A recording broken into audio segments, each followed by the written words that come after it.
for this game. But welcome everyone to our second session. Oh no. Oh no. Am I a mime?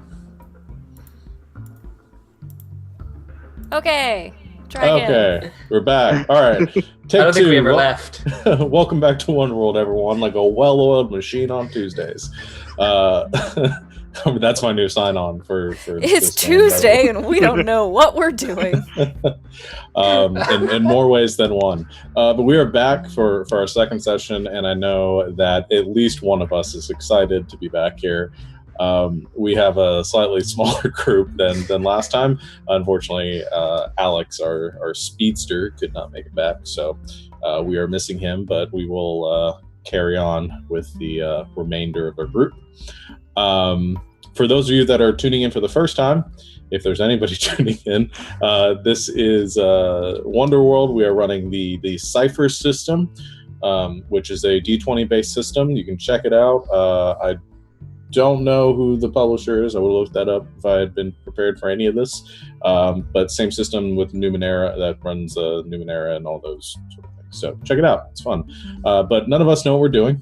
If you tuned in the first time and you were kind of clawing your hair out because we didn't know what we were doing during the session, well, good news for you. You'll get to do that all over again. Because I am just throwing the rulebook out the window for this one, since I'm an expert on this now. We made a couple changes. Cat's trying to get into the door. We made a couple changes. I modified some power stuff. Hello, Jax. It's the Montcote Gaming. That's who does the... Yeah, that's right. So yeah. I tried to wait for you to stop, and I was like... No, this is like it's a runaway train now. It's not going to stop. But yeah, so we're going to play fast and loose with the rules as we go along, try to keep this more narrative than anything else. So if you're looking for somebody to teach you how to play this game, it's not us. You can watch the rest of the show and then find someone else to teach you. If you're looking for some people who love games and superheroes, though, it is us. So yeah. If you want 2 hours of just pure and utter chaos and calamity, welcome. Yeah. So anyway, we are on a time crunch, so we are going to go ahead and get started with Volume 2 of W.O.N.D.R.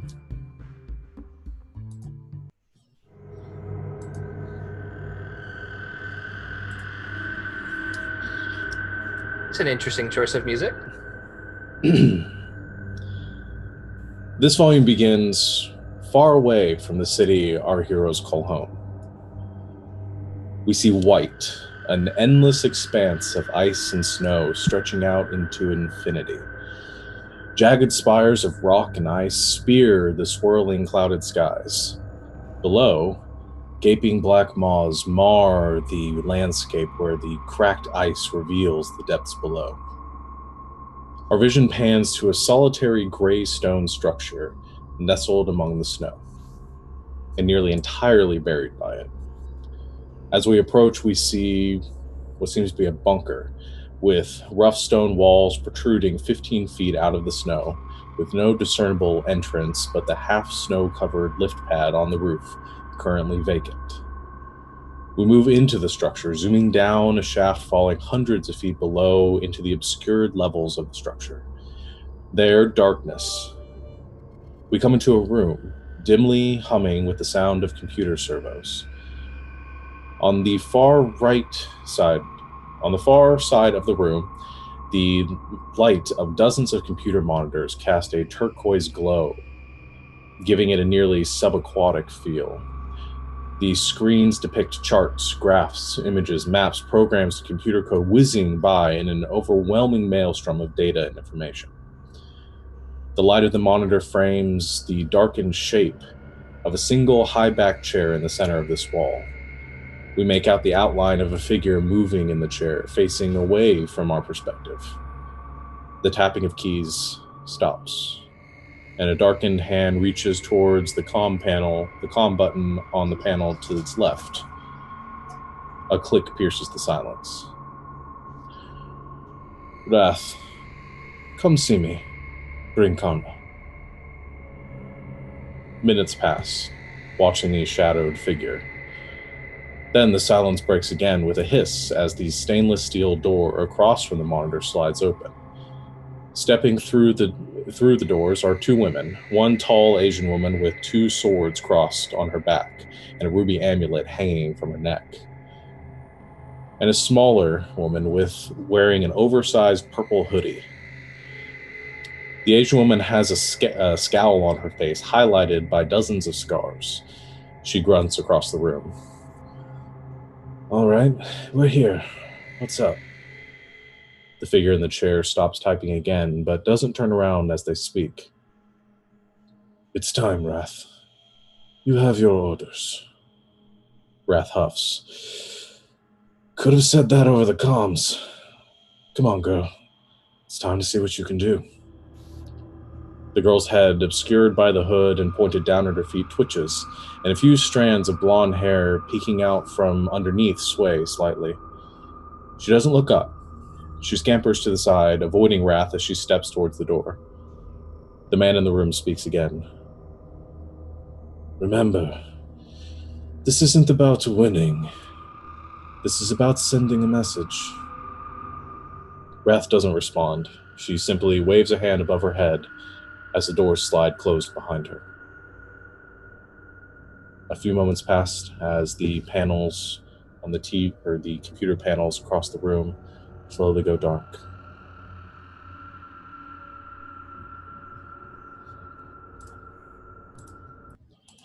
The three of you find yourselves in your office, a conference room of sorts, a heavily fortified structure in the heart of downtown future Tokyo.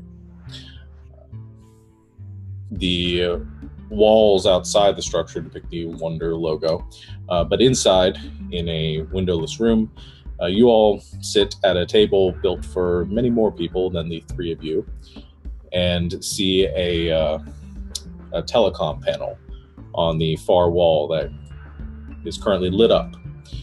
Sitting at a chair, currently depicted in the frame of this panel, is a woman with brunette hair, kind of curled and tousled around her shoulders. In probably her mid-40s, there are bits of streaks of gray kind of towards the roots of her hair. She wears spectacles perched at the end of her nose, and she currently seems to be taking notes. She looks up, takes her glasses off. So, tell me what happened with Mr. Genocide.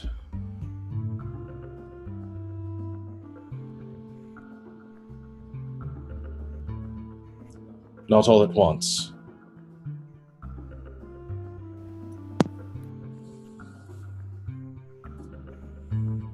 After we received the alert of the transport that had been attacked, we quickly made haste towards the docks where the helicopter seen carrying the cargo was flying.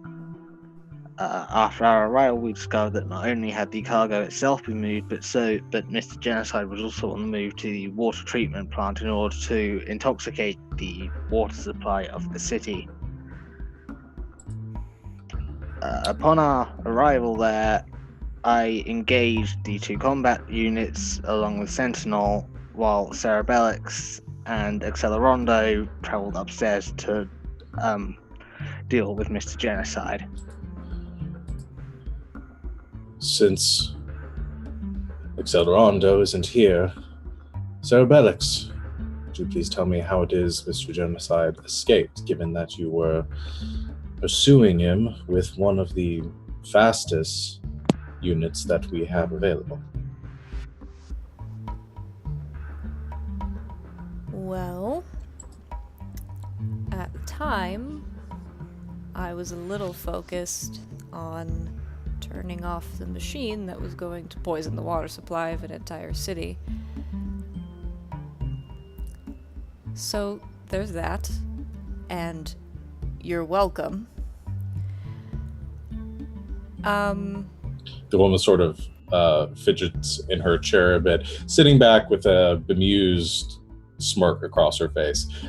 And you all know who this person is.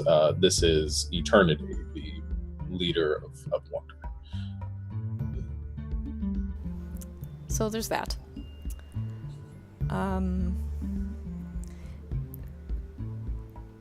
There's also the, piece of knowledge we didn't have before, which was that Mr. Genocide sort of excels at poison and clouds of it. And, Well, if any of you ever read the dossiers that I made available, you might have expected this.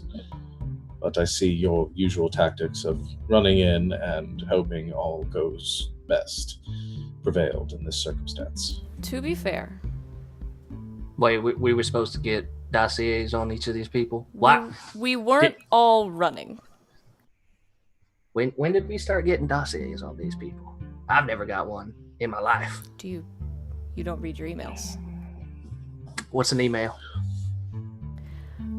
So the ability of Mr. Genocide to incapacitate our friend Accelerando, it was much easier for him than we initially anticipated. So we had a bit of an issue chasing him down, because as fast as Accelerando is, he can't run when he can't breathe. All right. I get the picture. Well, as you know, Genocide is still at large. We've been looking for him, but so far, no trace. One good thing that did come of this, you were able to aid in the capture of a rather large thorn in our side, Anathema. We are grateful that you didn't release this creature when you were prompted to. For right now, as you can see, and she clicks a button, and you can see her window sort of shrinks, and you see a much larger one come into focus. A large underground structure, looks like a prison complex, in the center of which there's a there's a massive sort of dark steel cage that seems to be humming with electricity, and you can see that same red-skinned creature, Anathema, that you encountered previously, sort of pacing from side to side in this cage, cursing under his breath. She mutes the image and kind of minimizes it to the side of the screen. She says, "We're running tests to see if we can reverse the process that caused this strange transformation, but good job in making one good choice, at least, during your misadventures." She says, "All right, so that's our update from the Tokyo unit." And she clicks a button. You can see a little mute icon form on your screen. And she begins speaking to somebody else that's on this teleconference call that you can't see. She says, "Johannesburg, update for you as well." And they begin to talk in much the same fashion. Anything while you guys are listening to your colleagues give their updates? I show Sentinel what emails are and how to access his. He's got See, like that's- 700 emails. So that's what that beeping noise at like 3 o'clock in the morning was for the past like 2 months. Yeah. And whenever he tries to click it off, it's like, I'm already in the device through the Wi-Fi, so I just turn it back on. Yeah, he's got about like 1,300 missed emails at this point. I'm not reading all of these. Can I just delete them all? And then when I get another one, I'll just read that one. So that's what I'm going to do. Like, would it be possible to spend 5 minutes filtering through these just to get the dossiers he'll need? Sure. Well, Mark everything else as spam. It's spam. Make- Just everything else is spam. First roll of the game. Make a. You have a technology skill or something like that? I believe I do. I need to get my thing back up because I was looking at them both earlier and it's confusing. I'm in this body. I have repairing machines, using machines, crafting machines, identifying machines, and understanding machines. I will just put a quick something in there for, I don't know. Just make an intelligence. Do an intelligence task. Difficulty for this is going to be like 4.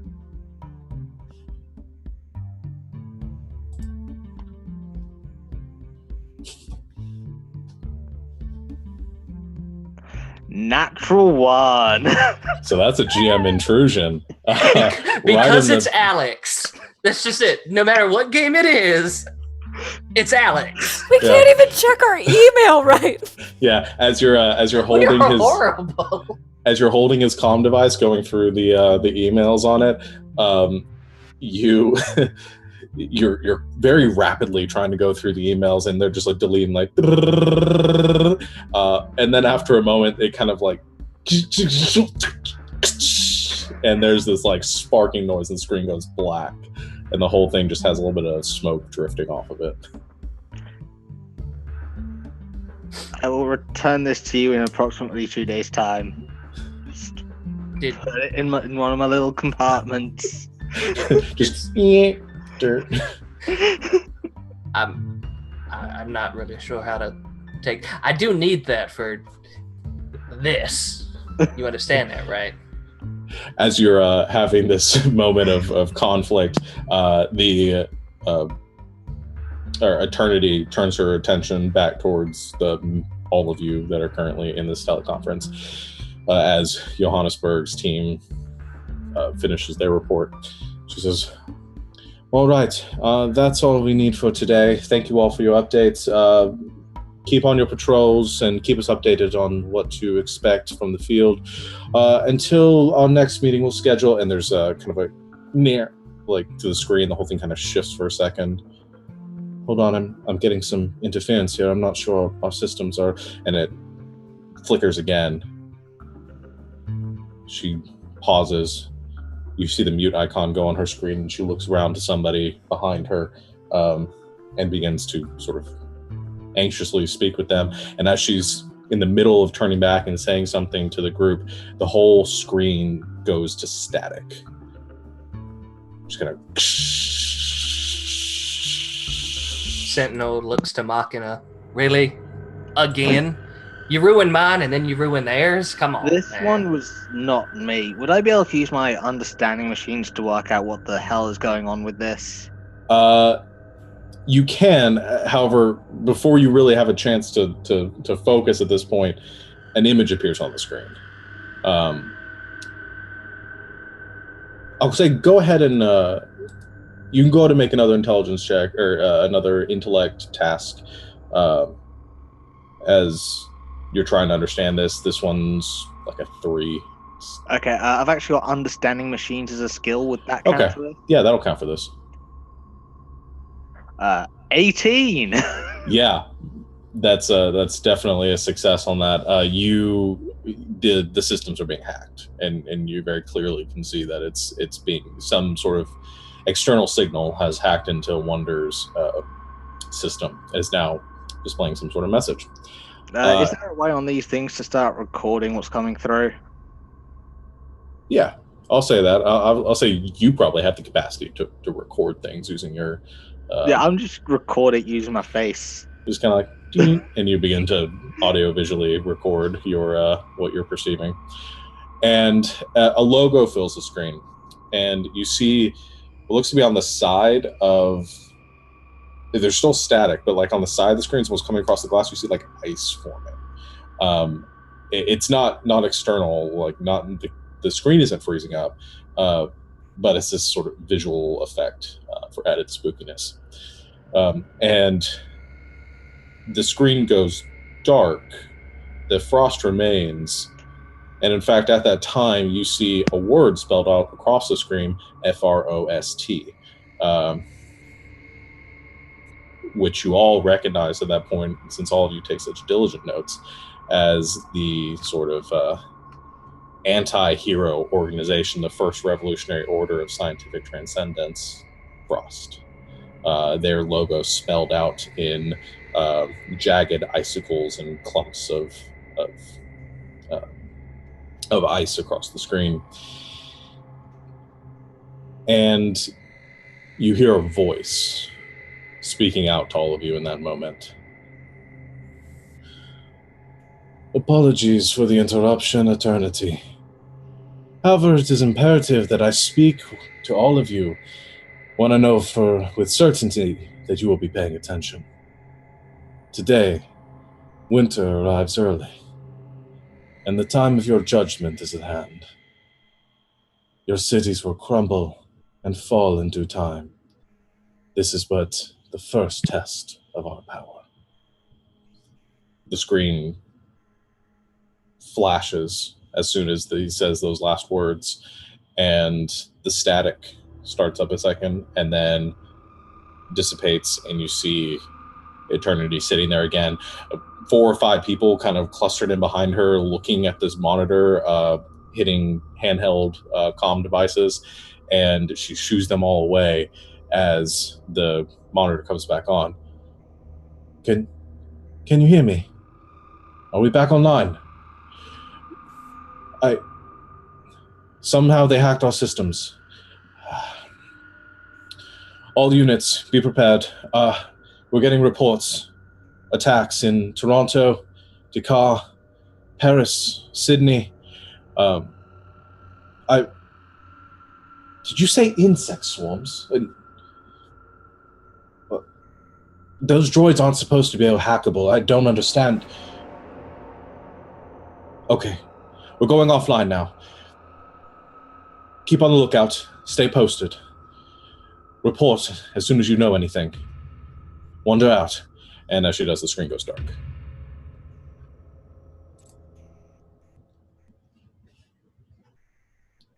You're muted. Well, that can't be good. I am going to send the video file I got to Sarah Bellix's PDA handheld whatever thingamajiggle, and then work on sending it to W.O.N.D.R as well. Okay. Yeah, that's pretty easy. That's just a few kind of thoughts. Emails, attached file. Yeah, it's just as soon as you make that connection, just zoom, and turn Sarah Bellix, the email comes up on her comm device. On my Google Glass. Yeah.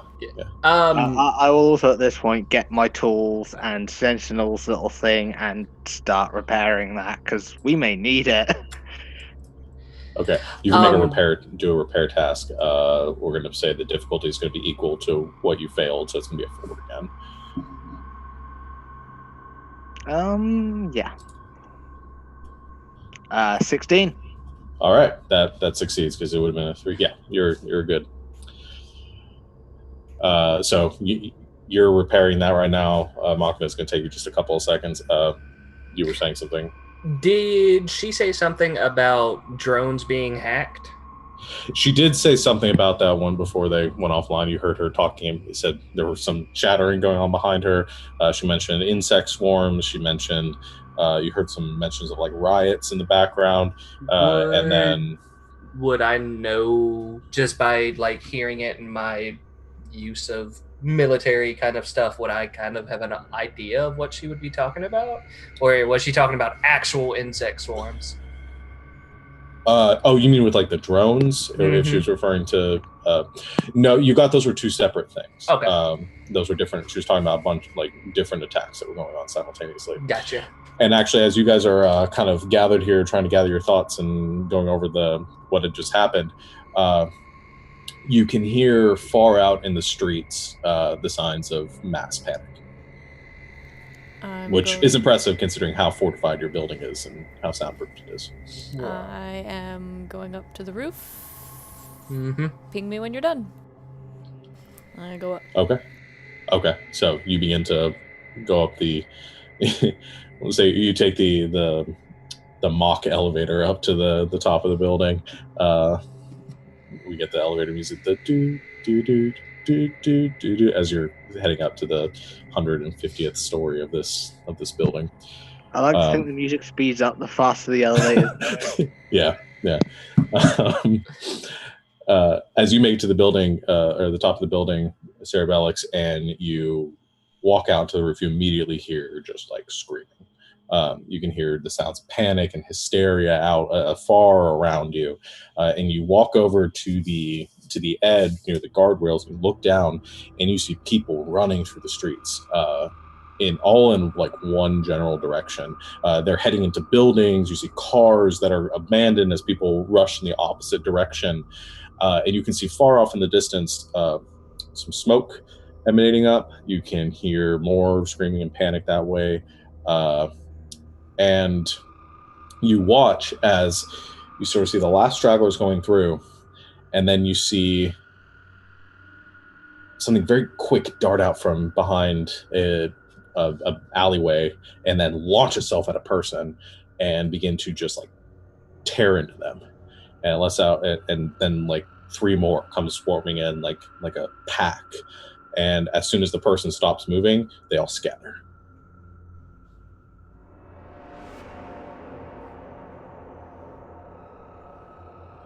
I see any more? Yeah, I mean, as you see that happen, you look around, you see the same thing happening in a couple of different places, and you see these very fast-moving, like human-sized creatures that are attacking people in the streets. I'm gonna put on my goggles and see, I don't know how fast they're moving, and see if I can catch a better look. Okay. Make a perception check. We'll say that it's going to be fairly difficult. We'll say it's going to be like a 5. What do I roll for that? It's going to be perception, which is intelligence based. I don't know if you have any perception skills.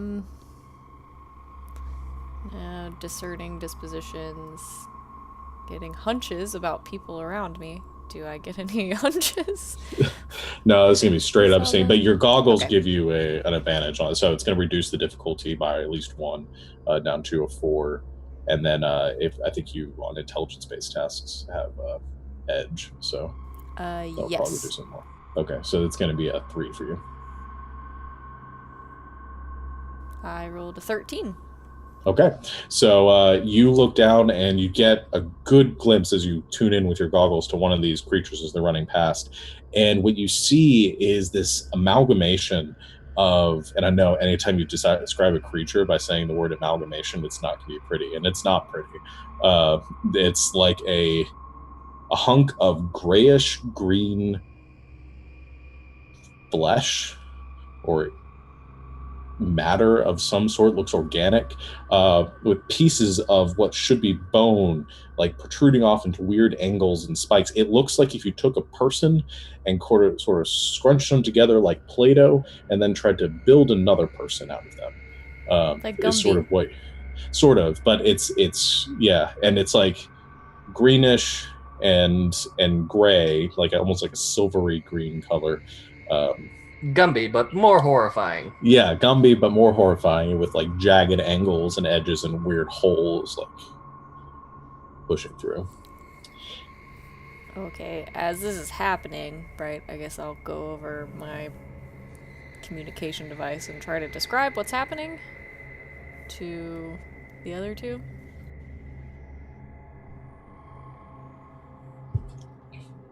Okay, as you fix the comm device, Machina, you catch just as Cerebellix begins to describe these creatures.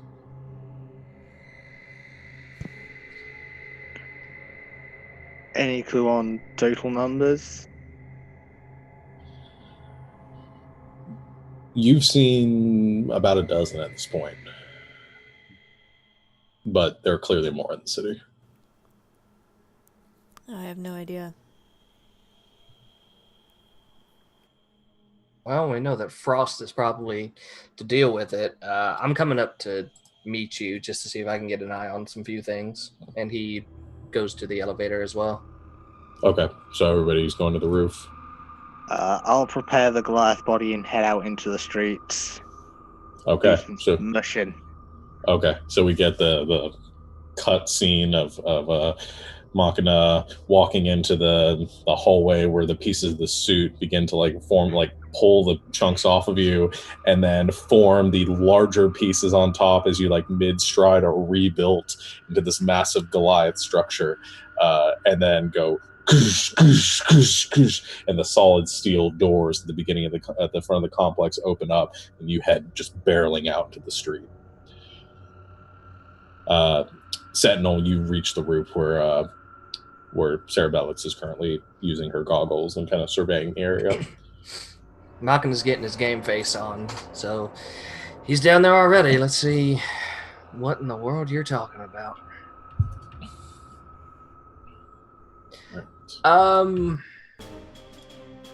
How far up are we? Right now you're probably around like 800 feet up. Okay. And it's just these creatures that are starting to attack people? Like there's nothing else happening in the vicinity? You can make a perception check. Cool. And as you're looking around for anything else, Machina, you go out into the street, moving between some cars parked out front, and you see people rushing by, and they see you, and they seem relieved as they see you, and then keep running the other direction. And some of them sort of pointing behind them, and they say, there, and then they keep running the other way.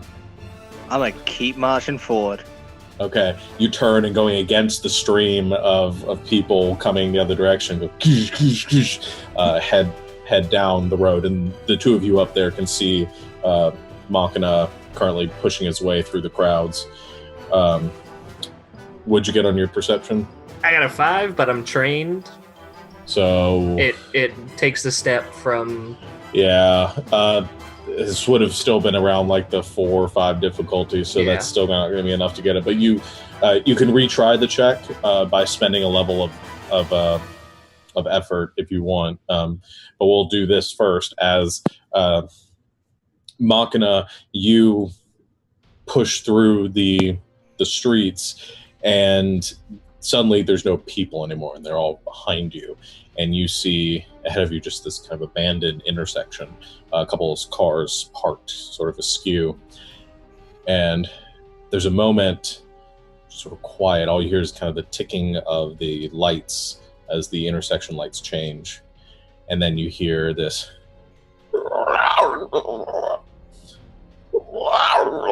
And you see some sort of creature dart out from behind an alleyway, and you see the same thing that Sarah Bellix did, this weird sort of hell Gumby creature.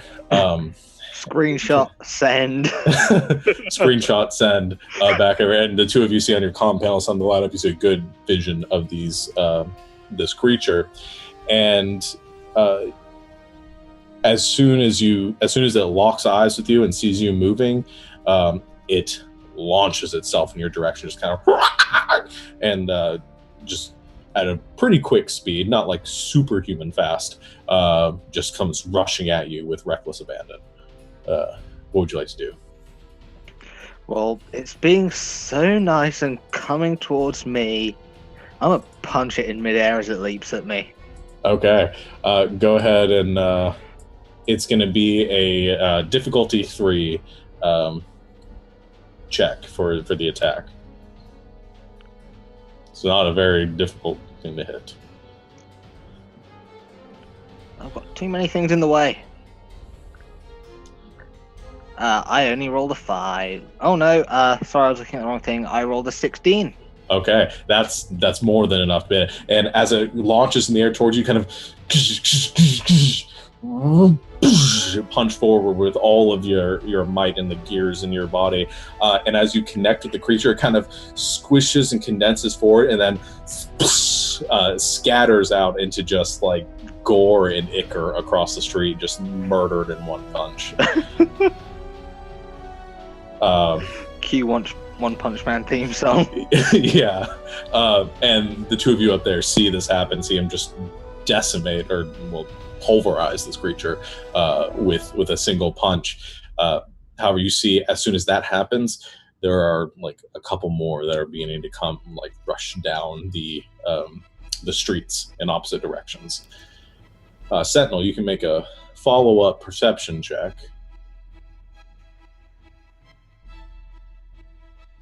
Like Alex, I have way too much stuff in the way. All right, here we go. Yeah, I'm rolling crap tonight. What is going on?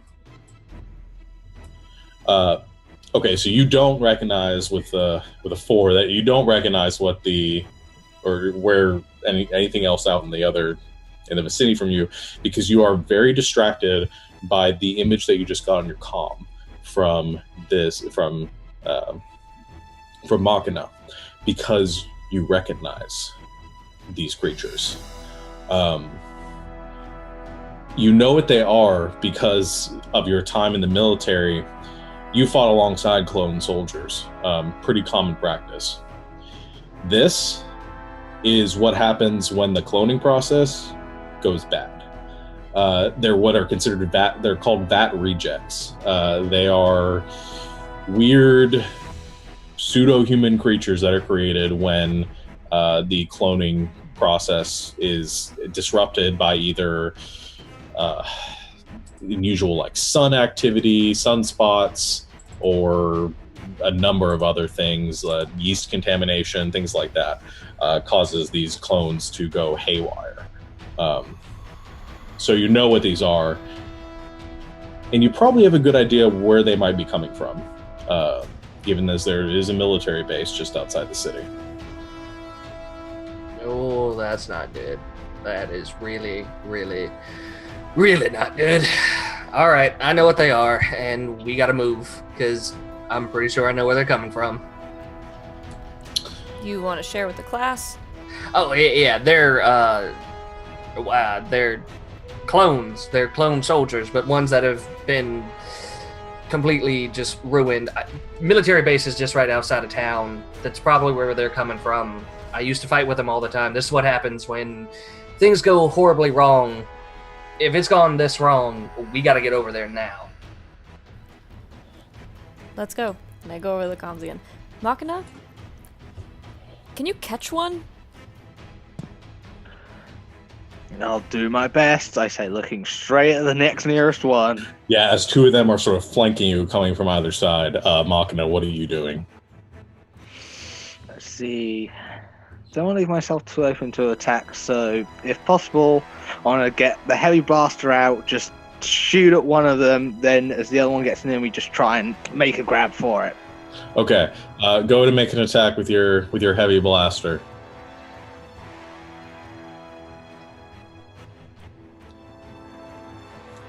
Ah, 7. Okay, and I'll let you make a. Well, here's what we'll do. So you take out your blaster and you fire at one, and it dodges out of the way of the blast. It's more difficult to aim with this large body in these hands, throws off the balance. It hits a nearby car, and the windows shatter off the side of it as you leave this big kind of laser carving in the vehicle. Luckily, most people have hero insurance in this town. I wonder why. You wonder why? Uh-huh. I'm going to give you an XP for that.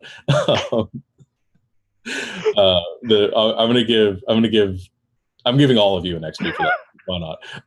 So it was a team effort. So anyway, as you fire, that one dodges out of the way. The other one lunges at you. So I'm going to have you make a speed defense roll against this one that's attacking you, or that's lunging at you. Oh, I just realized I hadn't reset my pools from the end of last session either. Oh yeah, make sure you guys do that. And if you succeed on this, I'm going to say that you're able to catch the creature. Yep. So if you want to apply any effort, now's the time. Yeah, I am actually going to apply an effort.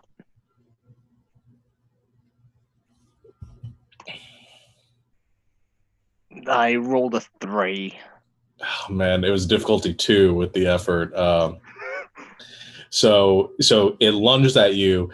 You take 3 points of damage, reduced by your armor. I don't know how much. I take 0 points Take of damage. 0 I've got points of armor damage. 4. Nice. So you take 0 damage. The thing kind of like and just bounces off your body, and then lands there and kind of looking up at you. The other one, as it pulls itself back up onto the car, you see it rear back, and you see the 2 kind of misshapen eyes that it has begin to glow for a second, and then it shoots out 2 like laser beams in your direction. I need you to make another speed defense action. 5. This one you're not able to avoid, and you take 6 points of damage, reduced to 3 from your armor, as the laser hits you and carves a little bit of a chunk into your armor. Ouch. Just gotta remember where damage comes off on the sheet. Sorry. Oh, it's you reduce your might pool. That's it. That's how my might pool got so low. Yeah, I kept getting punched by bigger things than me. yeah, and then you can take actions to restore that later, but we'll get to that. So as the laser hits you, the 2 of you, Cerebellix and Sentinel, you're heading back down? Okay. The 2 of you begin rushing back down the elevator. I'm just gonna fly. I can fly. Oh, you're gonna fly? Oh, yeah, that's right. So Cerebellix, you leap off the top of the building and begin to just free fall down, as knowing you can catch yourself with your upper boots. Sentinel, do you have any cool ways to get down off the building, or are you taking the elevator? Yeah, it's called the elevator, duh. Sentinel just huffs, walks back over to the elevator, and begins to do as you go zoom. Like talking to himself like, I'm gonna have to get some hover boots now because this is ridiculous. Grappling hook. I need a grappling hook. Yeah. So Cerebellix, you get down there pretty quick. As suddenly, Machina, you see this dot forming, and then Cerebellix just falling, getting to the point where she's just like about 30 feet above the ground, and suddenly, click, hover boots come on, and she catches herself in the middle of the air. So, Machina and Cerebellix, what are the 2 of you doing against these 2 creatures?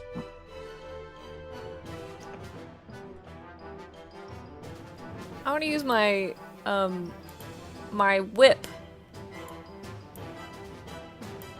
Yeah. My whip of dazing things. It doesn't have a name. Yeah. I'm gonna take out the whip and swing it towards one of them. Okay. Yeah. The one that's currently shooting lasers and up on the car. Oh yeah, you probably land, laser guy. Yeah, it kind of looks up at you and begins to like click, click, click, rear back as its eyes begin to glow. You whip out of it with your psychic whip. Go to make your attack difficulty 3. Which I think, if I remember right, is just going to be an automatic hit. Okay, I rolled a 9. You have a 2 modifier, so that was a 1 for you. And I rolled a 9. That succeeds. So you strike out of it. Your whip kind of passes almost like through the creature, and as it does, the stunning effect kicks in, and you see it sort of lock into place, frozen on top of that car. Machina, what would you like to do? I am gonna go aim at the one that's still on the ground with my heavy blaster. Okay. Oh yeah, 17. 17. That is 7 damage to it in total. Okay, and that's special. Yeah, so you get the +1. Yeah, so you walk over, point your blaster at point blank range to this creature, and then fire. As you do, there is a spray of gore as its head is just blown off, and you see the residue of the laser melting away at the rest of its flesh, and the creature slumps to the ground in a thud. The other one is still stunned.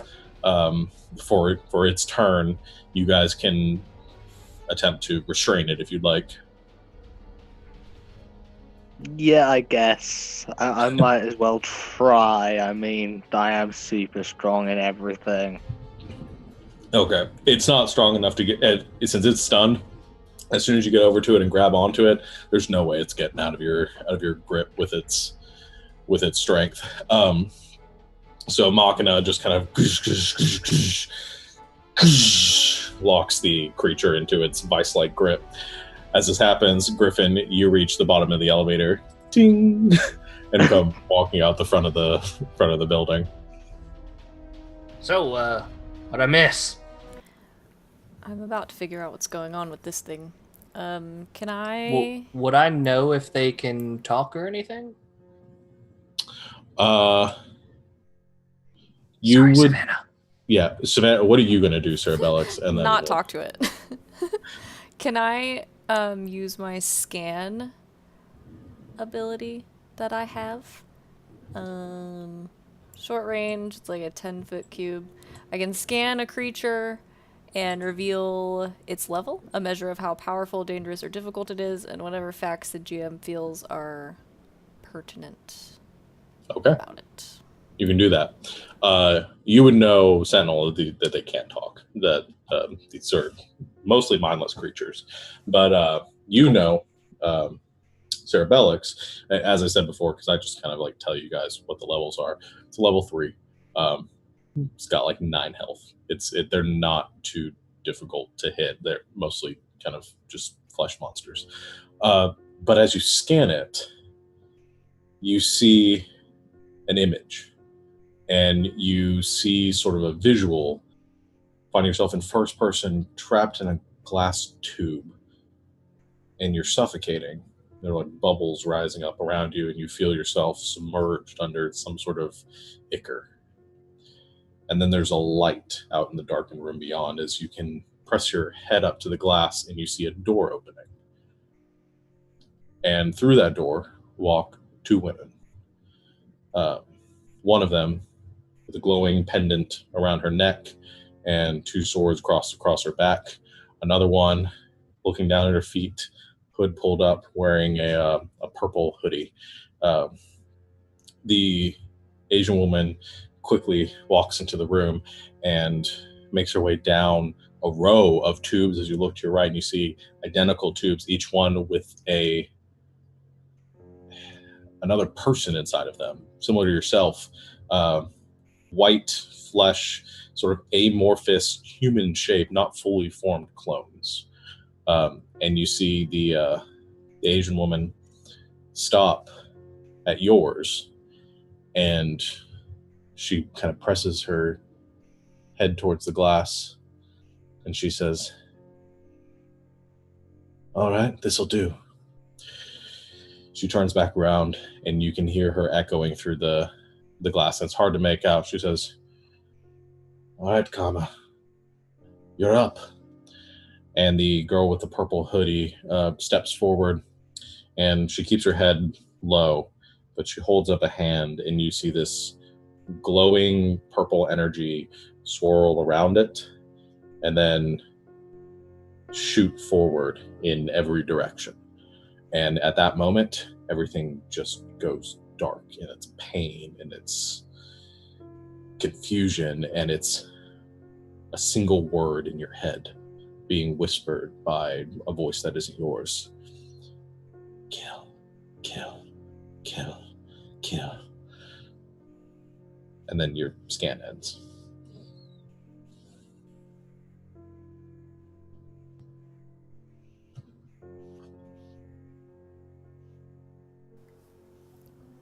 Do I recognize the woman at all?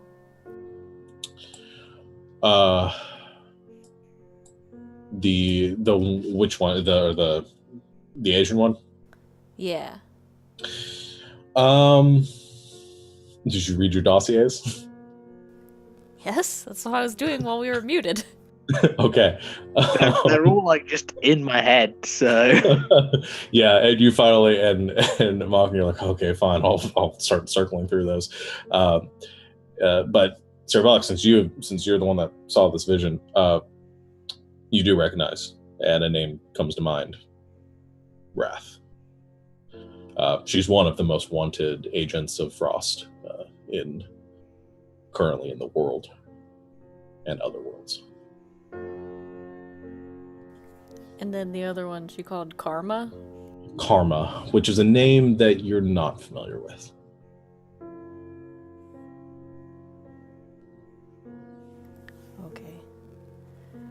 I will, without going into a whole lot of detail, describe seeing Wrath and then whoever was with her that she called Karma, and just say that they did something to the clones.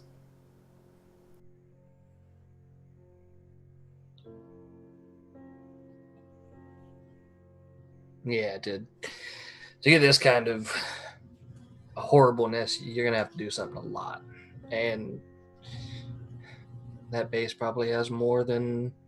Would I know if the base would have like more than 100? Is it like a bunch? Well, they mass produce clones there. You would know they probably have the capacity to turn out like 200 every 6 months. I mean, they probably have 200 or so just ready to go. So there's going to be a lot more than this. They might still be there. What, Wrath and this Karma chick? Yeah. Why don't we go? If we can take down Wrath, I'm like, that's good enough for me. What kind of information is in F.R.O.S.T dossier?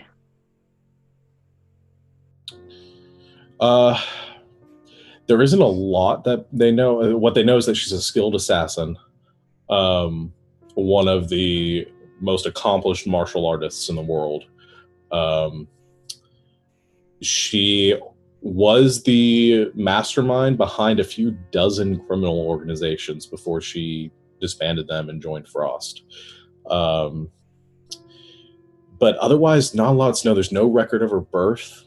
There's no record of, and I mean, having no record of something when you have the resources of W.O.N.D.R is saying something. And there's no record of where she comes from or how old she is or anything beyond the criminal activities that she's been a part of. Okay, well, what I do is I just turn, so my back is towards Cerebellic, so she doesn't get splattered in gore as I just squeeze. Okay. Thank you. As the little poor bat reject is just squished. Just make me feel bad for clone soldiers. Jeez. All right. How far is the base from here?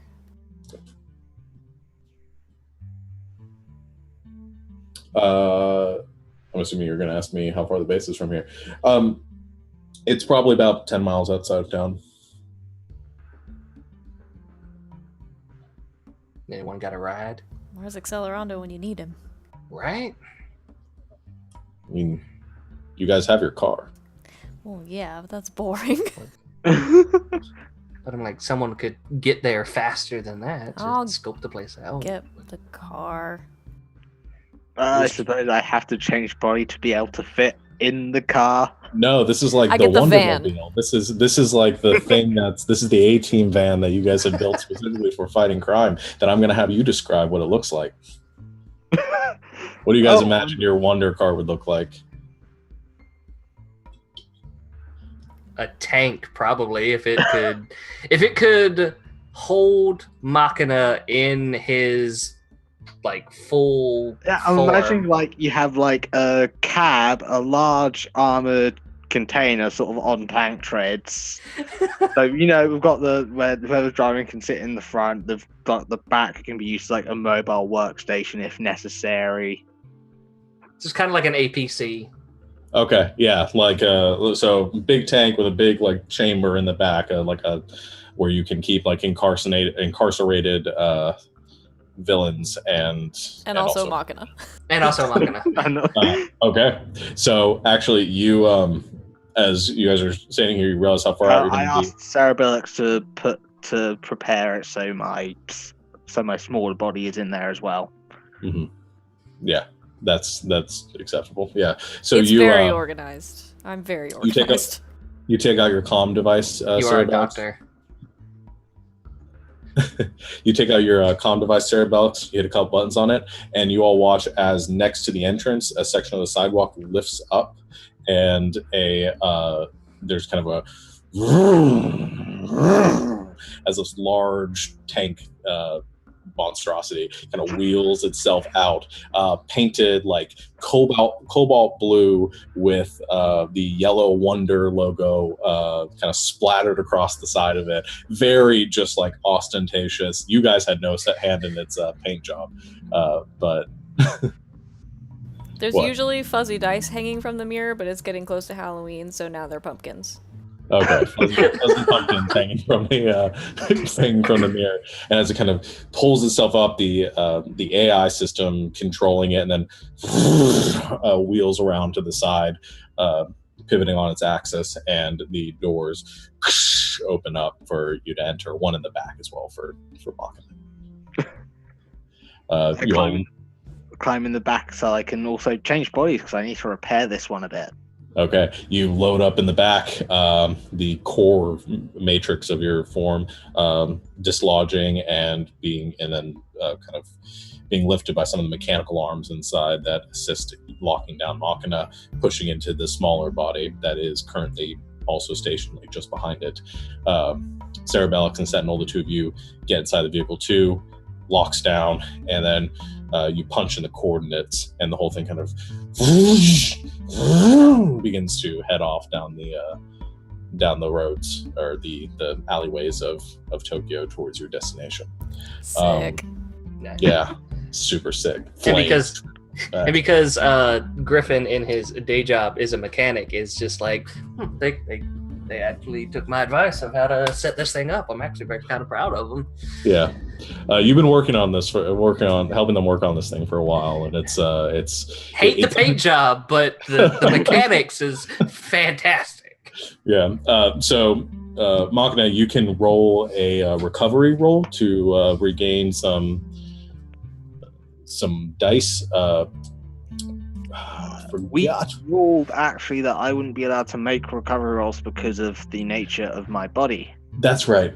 So you're just making a repair check, right? And you're going to yeah. So, well, it's essentially the same thing. You're making a repair check and then doing the repairs on that. So power machines. I roll an A. Is okay. How much damage? The difficulty is -1 as well. Okay. And you hadn't taken you'd only taken 3 points of damage. I'd taken 2 points of damage. 2 points damage. Okay, we're gonna give that to you. You're able to get that back with the repair check. Not that bad. As he just weld some stuff on. I have a quick question about the clones, actually. Sure. Because I'm trained in science and a couple of other things, and I am a doctor. In case anyone forgot. Yeah. As far as the cloning process and everything goes, so mostly what we were talking about earlier is, I guess, natural occurrences causing things to go wonky with clones.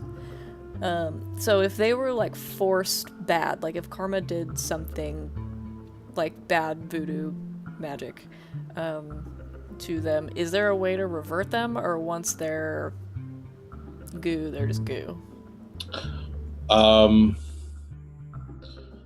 Do you have those were all of the technical medical terms, by the way?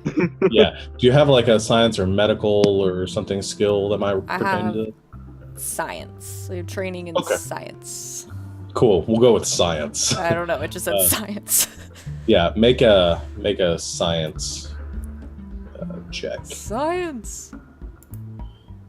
Oh, that's a 1. Wow. That's a big ol' 1. Yeah. Not that kind of doctor. No, I Damn it, Jim. Don't really have an intrusion to throw in here. You guys are just driving down the road. We hit a bunny. Sorry, I was thinking too hard. You don't know. This whatever was done to them involves some amount of power, some amount of superhuman magic, telekinesis, telepathy. You're not really sure. Something not science. Something not really science. And It might be irreversible, but it might not. It's hard to know. Okay. So that's me being super nice and not just being like, you blow up. So Your brain melts. yeah. So All of a sudden, aneurysm. All right. No, that's not the music going on. This is the one. Okay. So as the vehicle wheels around, suddenly the two of you, Cerebellix and Sentinel, look up and you see that you're barreling towards the front entrance of this industrial military facility. The gate's currently closed. We don't see any guards out front. And the gates don't seem to be opening. I assume you guys are just going to barrel through, but I don't want to make any assumptions. I mean, most military complexes have countermeasures for that, so... They're not up. It doesn't seem like the barricades have been entered. It just looks like there's no one here. And actually, as you approach, you can see a little bit of blood near the gates, and where some people, the guards, have probably already been murdered. But no alarms are going. And no countermeasures seem to have been engaged. Oh, the alarms are probably going to go in about 10 seconds, because I look at Cerebellix. We drive through the gates. We drive through and yep. Okay. You ramp up the vehicle and head up to your full speed. Just and the tank goes busting through the guard post. The wood and plaster and metal go like spraying across the parking lot. And as you bust through it, kind of ramping off slightly off the debris, an alarm does start to go off, and they're kind of just, and as this happens, and you wheel through the parking lot, the alarms go off, and suddenly two turrets descend from from the buildings, kind of overhang on the far side, and both of them kind of lock onto the tank and begin to gear up for an attack. What do the two of you do? Gun it. Okay. Do I have any kind of feed as to what's going on here? Yeah. There's we'll say that, I mean, there's like a camera mounted on the front of this thing, so you're getting the sensory input of the front camera of this vehicle. Actually, probably a couple cameras on it, so you probably have a 360 view of this. What I am going to do then is get back in the Goliath body to prepare to jump out, but with a small addendum, if I may. Like in the back of this armored vehicle, there is like this large backpack structure for the Goliath body, which can basically house the other body for easy transfer if need be. You spend 1 XP, I'll let you have that. Deal. Okay. All right.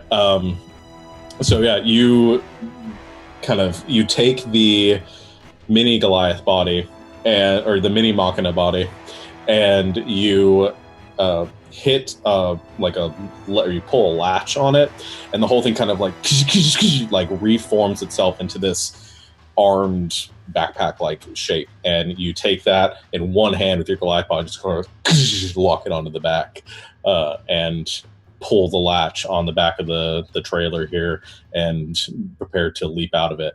Either one of you, so Cerebellix, you're taking control of the vehicle and going to gun it.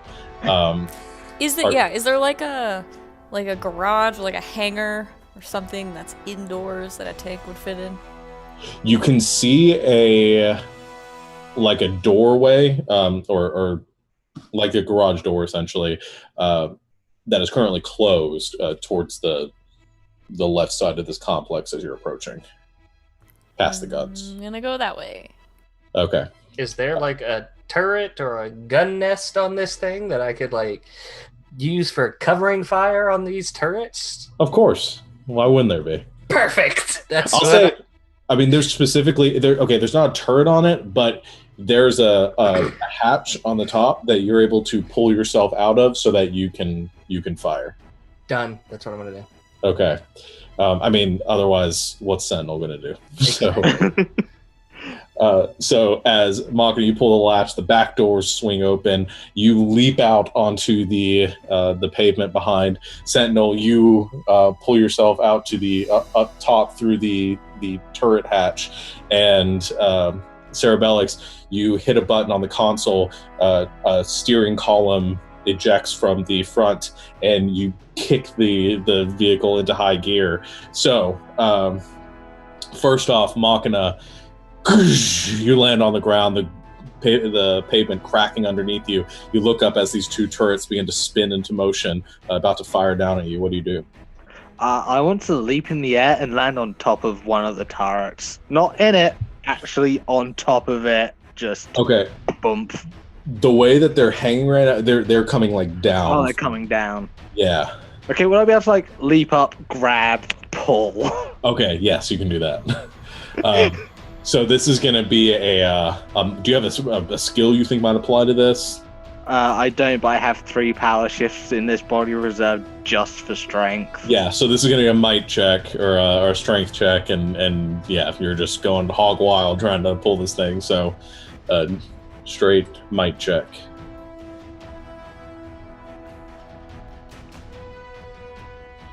I roll a 10 that beats a difficulty 3, but as I have the 3 power shifts purely for anything that's basically strength based. Okay, and yeah, I was putting this at around a 5 or a 6 anyway. So you go and leap up. You lock your hands around one of the turrets with a vice-like grip, and then pull it up down from the ceiling. And as you do, the whole like piece and the chunk of the pavement kind of rips out with it too. You're just holding the turret in place as as it begins to spark, as the wires that were powering it are also pulled loose, and the whole kind of comes dead as the other one is now still pivoting over towards you. Sentinel, you're next. I mean, he's just gonna shoot it. Okay, and as you get up to the top, you take aim at the turret, looking for a weak spot on it. Go ahead, and it's like I said, this is going to be. It's not as difficult to hit, so this is probably going to be like a 2 to hit, really, to be honest. 13. Okay, 13. You, and that would be like a difficulty 8. 4. Yeah. Okay. He's difficulty 4, but you had 4 power shifts, so that beats like an 8. Yeah. Okay. So not only are you able to hit it, but you're able to kind of take a breath, you aim, and you, as sort of bullet time takes effect, and you see the spinning gears, you aim for one of the smaller gears that powers this turret, and you fire. And as this happens, the bullet goes streaking through, clips one of the pieces of metal, almost sounds like it misses to everybody else, but just enough to bend one of the pieces of metal, cause the gear to grind against it, and the whole bottom half of the turret just spins off and breaks itself apart. The turret still kind of stays there. It just kind of turns over towards Machina as sort of trying to shoot something, but the whole bottom half of it is just sort of exploded in a shower of metal. Cerebellix, you wheel around in the vehicle and gun the accelerator forward, the whole thing going streaking towards this garage door. Sentinel, you turn around just in time to see you about to go through this door, duck down into the machine, and Cerebellix, you drive straight through. There's not even really a check here. You guys are driving a tank, and this is what it's sort of for. And the metal just tears like aluminum foil as you bust into the main hangar of this complex. The car comes wheeling around, kind of skidding to the side, and comes to a stop. I very calmly get out. That's how you make an entrance. I just walk in, and I just put the turret still in my hand, just in the back of the tank. Okay. You can give us a gift, Machina, because I'm pretty sure we can use that on something. As you're imagine this body with a minigun on it. Come on. We're gonna get to that. We have to do that. We have the technology. You do. And you find yourselves in this central hangar, and you see probably half a dozen tanks similar to the one you have stationed throughout here, but it's just quiet inside. You hear that siren outside from the alarm, but in here it's just silent.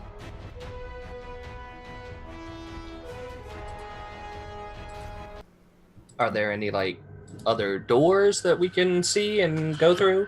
Yeah, so you guys are in the garage floor level.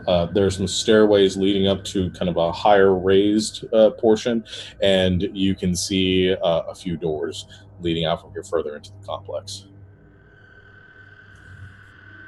Well, he turns to Cerebellix. You got any idea of where we should go? You were the one that scanned it. Can I look around and see if maybe any of the structures look like they might be a medical facility or anything like that? Like something that looks like less like an office building or an armory, and more like it might house medical equipment or like a lab or something. Yeah. Are you using your scan for this? It's a pretty small. I'll let you use your scan for this. Okay. It's like. Yeah. Yes, then I do that. I'm sort of going to give you more broad power with the scanning ability.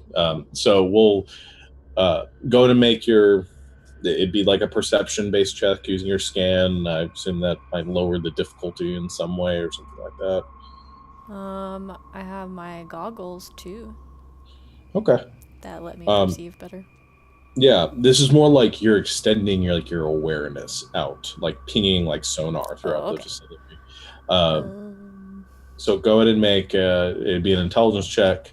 You can apply any effort or anything you want, and the modifier for it will be whatever you've got for perception plus whatever you've got for your scanning. I don't know how to play this game. Just roll a die. Gosh. Just roll a die. I'm just gonna click a dice. I don't have anything extra for my scan, but okay. I'll say that gives you probably like a 2 modifier to it. And I don't know if it's factored in that I have edge for intelligence rolls. No, I don't think that's automatically factored in. I do have 1 edge. Okay. So what? That'll put to I said 2, 3, so that puts it like a 5. Okay. Mm-hmm. That's and you rolled a 7? Yes, I rolled a 7. Okay, that's enough. So you step forward in this complex and you send a pulse of psychic energy out, and you don't know where the medical facility might be because you're not picking up any life forms in the facility, except for 2. And you sense that there are 2 life forms in that general direction. Only 2 in the whole place. Only 2. 2 of them. I point in the general direction. Can I tell how far off they are, or just? Probably 600 feet or so. Well, more than that. Probably 600 yards. It's a pretty big facility. I'll start heading that way. Okay. Are we maintaining the loud approach? I mean, do we ever not use the loud approach? He turns to Cerebellix. In this whole complex, there's only 2 people, other than us. Alive, anyway. Well, that's not a good sign. You want me to go first?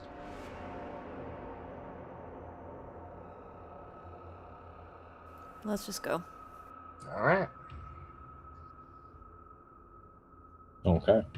So who's leading the way on this? And as we're walking, I'm telling them everything that I know basically about clone soldiers, just kind of as a heads up.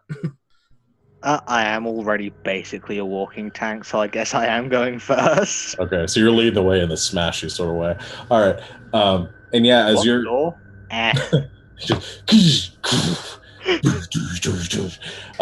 He is literally a portable ram. Yeah. So Machina sort of bypassing all the security measures of this facility as you begin heading down the hallways, the maze of hallways further in the direction that you need to go. There are a couple things you notice as you go through. You do find the people that were in this facility, and all of them seem to be dead. Some of them have their throats cut. Some of them have what looks like... All of them, I'll give you guys this, all of them look like they were killed but with swords. Like a small sword-wielding army came through here. And there are scientists and military officers and other researchers that are currently all dead, like they were murdered like mid-work. Some slouched over their desks, their paperwork strewn with gore. Some of them just slumped up against the walls in the middle of the hallways. Something came through here and basically executed everyone in this facility. As you push through, just pulling the rest of the doors out of the way, you tell them, Sentinel, as much as you know about the VAT rejects. Cerebellix, you know that you probably would have been able to pick up the VAT rejects if they had been here. You gather that they've all been expelled from this facility. As you wheel around a corner and Cerebellix, you feel that you're getting much closer. You pull the door open and go marching into a room that you recognize, Cerebellix. It's the test chamber room, the one with the tubes, and you see the tube that you were looking out of before, and it's this weird juxtaposition of you now walking through this door. However, the glass is smashed, and the goo that was inside the tubes is now splattered across the floor. And standing there on the other side of the room, in front of one of the vats, is a woman with 2 swords on her back. And she's turned away from you. And as you come marching through the door, she doesn't flinch, but she just slowly turn around. She sighs. Sing, pulls the blades out from her sheaths. You're the heroes, huh?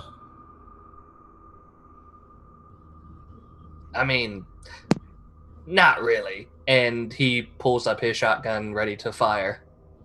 Do you fire? Yeah. If she is like the most wanted person, yeah. Okay. You pull up the gun, aim, fire in her direction. As you fire, it hits, and her body's like dissipates into smoke. Almost like an illusion. And suddenly you feel somebody standing behind you. Too slow. And she attacks. I need you to, Garrett, make a I was going to say a dexterity saving throw. Wrong system. I need you to make a speed defense roll. I'm guessing it's just the speed. Yeah, if you don't have training in it or anything, yeah, it's just not that I'm aware of. All right, so let's just 6. Not enough. You take 8 points of damage as a sword slashes across your back. And since you guys are in pretty close proximity, the other one strikes out towards Cerebellix. I need you to also make a speed defense roll. 17. Let's see. Not enough. Plus 1? Even with the plus 1? That's just for damage. Oh, okay. Yeah. But not enough still. You also take 8 points of damage. as two swords, like bolts of lightning, streak across both of you. She dodges and kind of weaves out underneath Goliath or Machina, and skids across the room, going into a defensive position in front of you all once again. So I need everyone to make a initiative check.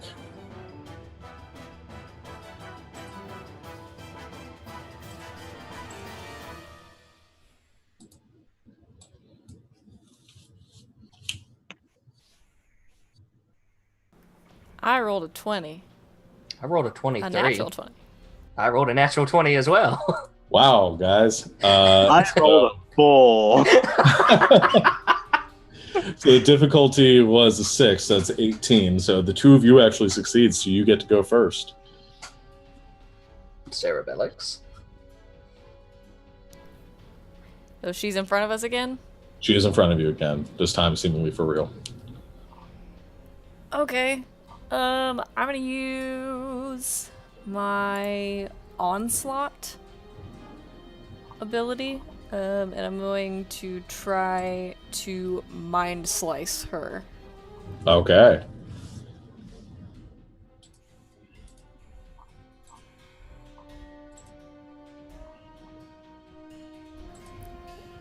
Well, I rolled a 2, but for me the difficulty is -5. Okay. It was a difficulty 6, so I put that at difficulty 1. So 2 just So I fails miss the. still. Yeah. You literally had to roll anything higher than a 2. As you see her before you, you rush off to the side of Machina and send a pulse of mind energy kind of slicing with your fingers towards her. She sees you very easily, as you're not the fastest person in the world, and as you send that pulse of energy towards her, she actually is able to deflect the energy itself with her blade, just expertly with this just flick of her wrist. She causes it to reflect off and towards one of the vats where it kind of dissipates against the glass. Sentinel.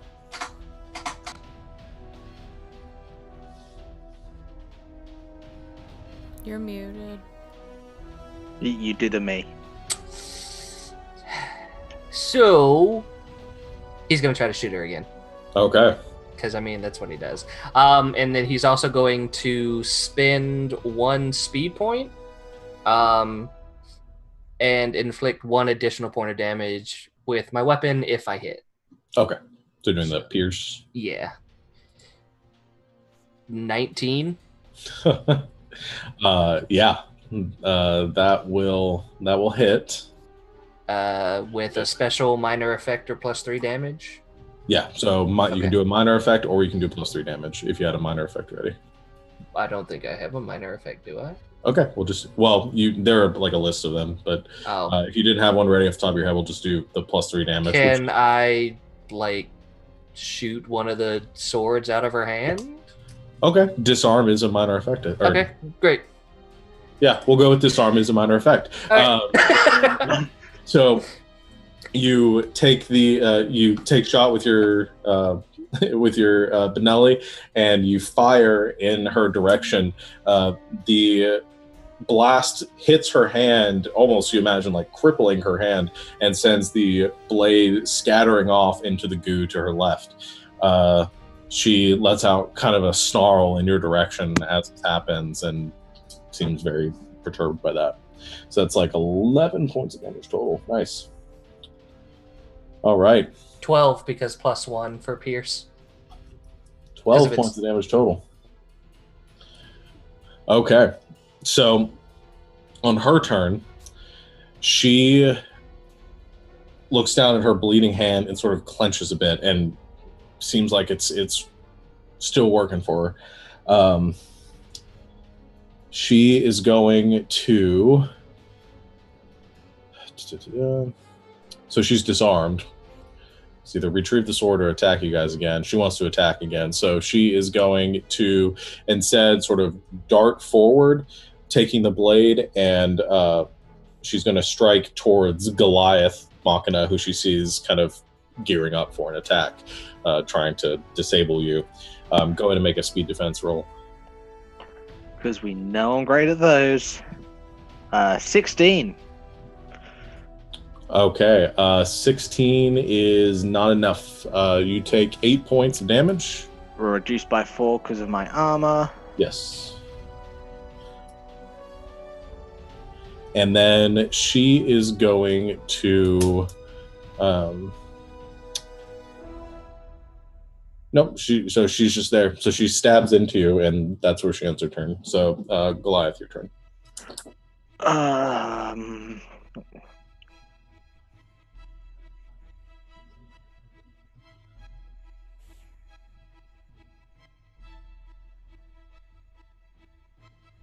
Okay. I am going to spend a might point to do a light punch attack, but with my control the field ability. This melee attack inflicts 1 less point of damage than normal, but regardless of whether you hit the target, you maneuver into a position you die within immediate range. Okay. All right. So go ahead and make your attack. Rolled an 8, but so it's difficulty 2, but the difficulty itself is reduced by 3. Okay, so that would have reduced it to... It was a 6, reduced it to a 3, so still not enough to hit her. I'm going to use a GM intrusion here, though. So as you go to punch to maneuver her, she's going to attempt to use that punch to help maneuver herself where she wants to be. So do you accept the GM intrusion and the XP, or are you going to reject it and spend an XP? I'm going to spend an XP and reject it. Okay. All right. I want to maneuver her so she is right in the middle of the 3 of us. Okay. So you miss with the attack, but you use that moment as she is gripping onto her sword, not wanting to lose this one, and spin in place, and she kind of dragged across the ground and is now square in the middle of the 3 of you. All right, which brings Sentinel and Cerebellic to your turns.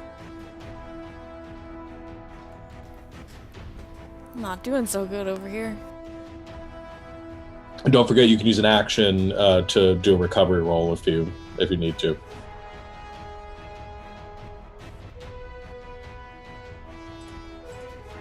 Nope. Mind slice.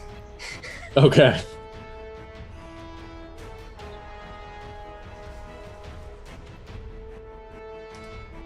Okay, I rolled a 7. The difficulty for me is -5. Okay, so, which reduces it to a 1. And I beat it too. Yes, 7 is enough to beat it. Okay, so okay. So I do 11 points of damage, and with Mind Slice, it's like psychic damage, and it ignores armor. Okay, yeah. It's 11 straight points of damage. So she's gripping onto your sword. You kind of pull another psychic pulse and streak towards her direction, or kind of fling it towards her direction. As it does, it connects with the back of her skull, and she kind of bends forward a bit, reeling over from the pain. And let's okay. Damn it! Clearly feeling that attack a lot. Okay. That will put it to Sentinel. What are you going to do? Well, she's in the middle of everything. And because I'm so close to her, I have the ability or whatever, find the flaw. If the opponent has a straightforward weakness, takes extra damage from fire, can't see out of the left eye, etc., etc., the GM might tell you what it is. Because I'm so close, can I see any of her straightforward weaknesses? Does it cost you anything to use it, or is it just sort of It's just a thing that I have. I just usually assume that I have to be basically close enough to see it. Because because I think that would be really broken if it's like any distance. Yeah, no. So it's interesting. Like, she doesn't have as far as you can see, like, her stance is flawless. Like, she knows what she's doing. She doesn't have any like straight up weaknesses. There's no like big red button that, you know, if you stab her like here, that's going to kill her. But you can tell that she's very arrogant. That she has this confidence about her that no matter what happens here, she's going to make it out. So I'm going to shoot her again. Okay. Don't know if that helps us much in combat, but that is a weakness that she does. It's good to know, though. Yeah. Ooh. It's a 1. Okay. So now I get a free GM intrusion. As you spend that XP, dude. As I you do go, have an XP. No, this one you don't. You can't spend. On a 1, they just happen.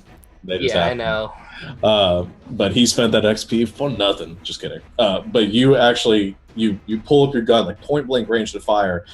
She looks towards you, and in a blur of moment, you see her rip the sword out, grab onto Goliath Machina's arm, and use his arm to sort of absorb the impact. Goliath takes 8 points of damage, reduced by whatever amount your armor is, and she. No, I'm going to say that's as far as I'm going with that GM intrusion. But she is able to absorb the impact using one of Goliath Machina's arms that she's able to sort of maneuver into place. And you see his arm sort of like sparking and reeling from the damage that you just did to it. That will put it to her turn, and she has now pulled the sword out. She is going to slide under the arm that you just shot at and make another attack towards you, Sentinel. So I need you to make a speed defense roll. Here we go. 14? Not enough. She inflicts 8 points of damage onto you. So, here's the thing. If that's might damage, right? Carries over to speed. Okay. All right, cool. Yeah, so, but you are now impaired, which does something. Effort costs 1 extra point, and rolls of 17 plus, you don't get any minor or major effects anymore. So, cool.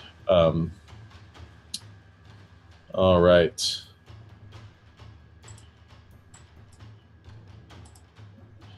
She still only has 1 sword, so she can't make another attack, so that ends her turn. Goliath. Okay, screw trying to be nice. I'm going to take the risk and just full force punch in the face. Okay. Come on, roll well. Damn it. So I only rolled 9, and I can only reduce difficulty by 1. Okay. Yeah, you go to punch, but your heavy punch is extremely low to her. She essentially just stands there, and as it gets just inches away, just kind of drifts to the side. Actually, not even looking at it because you're behind her. She just drifts to the side, and the punch sort of goes over your head, almost hitting Sentinel, but you have enough control to keep it from hitting him. And she keeps that sword that is sort of currently impaling Sentinel kind of in the side. Back to Sentinel and Cerebellix. Okay. I have a thought. I was heading towards 2 pings. There's only 1 person in this room. I have a PhD. I can figure this out. I would like to use my turn to scan the room for karma. Okay.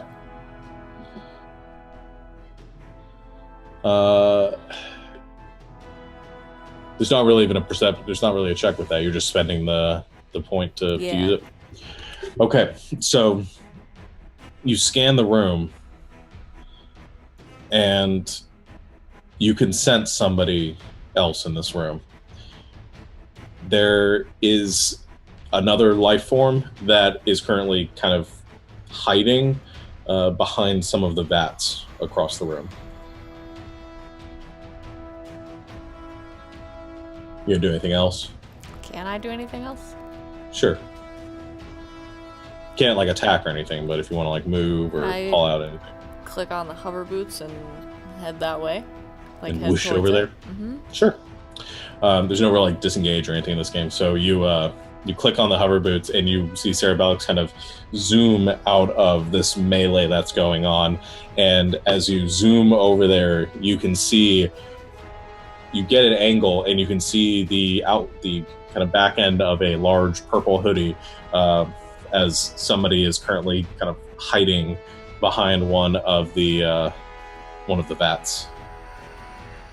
Is Cerebellix still like mind melded to Sentinel where they can talk to each other telepathically? Yep. Yep. It's good to know. Sentinel, it is your turn. I can use an action to do like a heal check thing, right? Yeah, you can use an Okay. action to do a... So do I just do the recovery roll, one action? Yeah, I don't... It's 1d6 Plus- tier, so you guys are at tier 1, so it's Okay. 1d6 plus 1. All right. So 5. 5, okay. And you can split that amongst your pools, so you can get yourself back up into Hail, or you can put them all into Okay, cool. if you want to. All right. But that's your action. That will be back to her turn. Wrath is going to then rip the sword out from your torso and strike back towards Goliath as you finish your punch. Make a speed defense roll.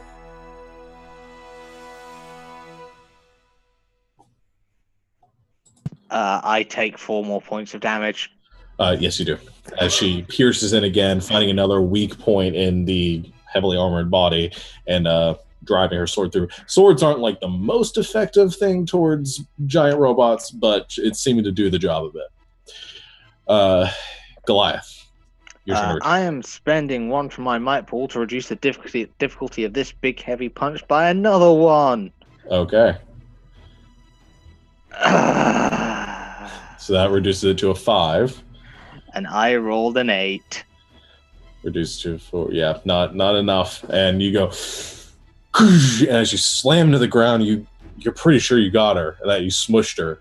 You pull the punch up, and you see she's not there, and instead you hear kind of behind you as she has like wheeled around behind, currently about to strike again with her sword. Look at it this way: with me constantly trying to fatten her, she won't be focusing on you. Yeah. Sentinel and Cerebellix.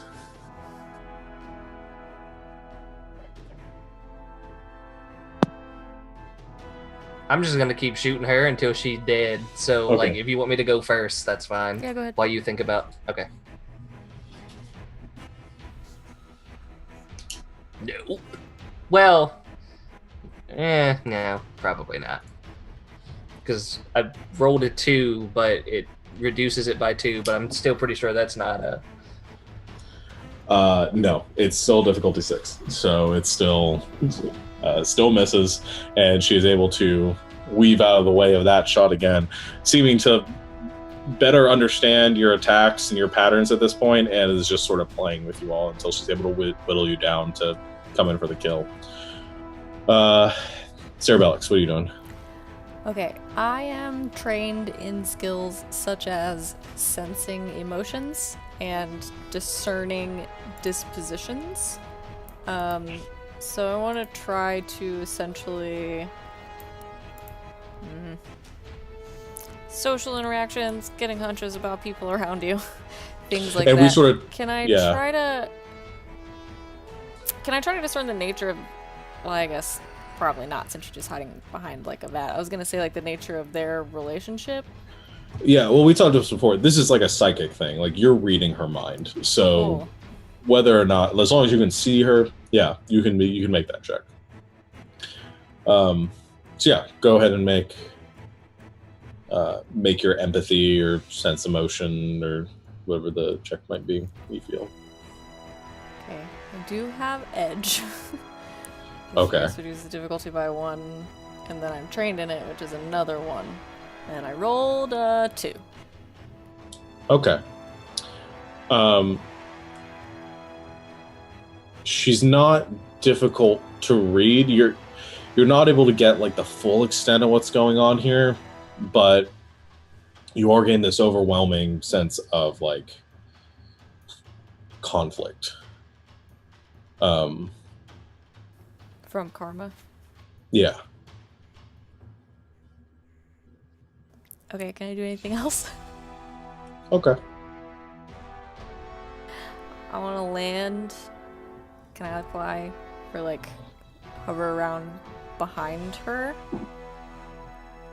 Okay. and land? Let's see if she sees me there. I don't want to Okay. like sneak up on her. Okay, so we sort of get the scene of Machina and Sentinel engage in this fight with Wrath, who is just sort of toying with the two, evading shots and wheeling, kind of pulling Machina around using leverage and martial arts to steadily whittle the two of you down. They were getting like curses, and Sentinel is just getting frustrated and pulling out the big guns and just firing like a madman. And Cerebellix, you come hovering around to the other side of the vat, and you see this huddled up figure there. And as you hover down, she wheels around, the hood falling backwards, and you see this long blonde hair and this young face of probably like a 16-year-old girl. And she looks up at you and she panics and she holds up her hands, and you see a flash of purple energy like you saw before, kind of whelming around her hands as she's preparing to fire something against you. And she yells at you as you do this. She says, "Stay away from me. I'll kill you." Can I also take my hood down? Sure. It's like a normal looking person. And I don't want to hurt her. I don't do anything. I just say, we are not your enemies. She says, "I know who you are. You're the bad guys. We're gonna fix things." You know, that's what they told us about you.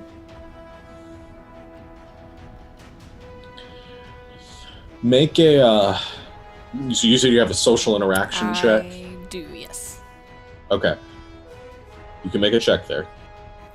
Okay.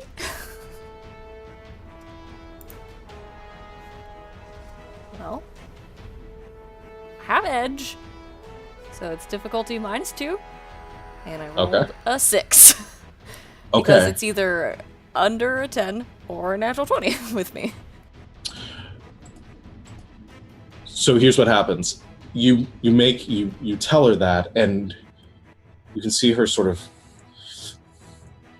and almost like a reaction, and she really hesitates while she does it.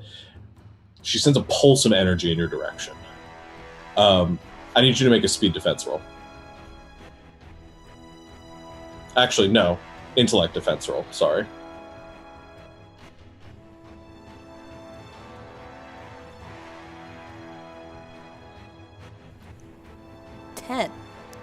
Okay. Does my edge affect this? It would, so it would beat a 4. Yeah. She is at a 5. So it's gonna deal 5 points of damage, intellect damage to you. Oh no. As you feel this pain sort of rack you, and the pain that hits you, as it washes over you, you're attuned to this, and what you're feeling, you know, it's not physical pain. It's not It's not like your mind slice, you're just tearing into somebody's consciousness. This is like a reflection of the pain that somebody else once felt. It's familiar. I mean, it's that familiar sensation that you've sort of tapped into through your training and your practice. And you're seeing this girl, and as she attacks you with it, you can see she is crying throughout the process. That is going to end that encounter. Brings us back to Wrath, who is going to, after just avoiding one of Sentinel's attacks, she is taking her sword and she is stabbing down at like what would be the Achilles tendon of Machina's Goliath body. Make a speed defense roll again. 12. Okay, 12. That will fail. And she does another 4 points of damage to you as she slices down at your leg and kind of leaps off to the side, doing almost like a semi-cartwheel, landing on the other side between, again, interposing yourself between Sentinel, using you as a shield. Goliath, or Machina Goliath, back to you. This has to roll well at some point. Spending one from my pool, so it's a -2, not a -1 again. Fuck yes. 16 beats difficulty 5. Difficulty is reduced by 2. And that just beats it. As you... And you see her wheeling around in a cartwheel as she slashes you, but you're ready for it this time, and you begin the punch before she lands on that side. The calculations of the trigonometry wheeling your head and processing. And as she lands, she looks up with a grin just in time to take the heavy punch straight to the gut, which sends her flipping end over end, slamming into the ceiling, and then falling back down. And she lands on her feet. And you can see like this look of pain and panic as she lands, just kind of, and she spits up some blood. She's still up, but she is, that one punch like almost downed her. And as she lands, she looks over towards Cerebellix, and who's kind of hovering on the other side of the platform, or the vat. She yells over. She says, "Finish this, girl!" And that's the end of Machina's turn. Brings us back to Cerebellix and Sentinel.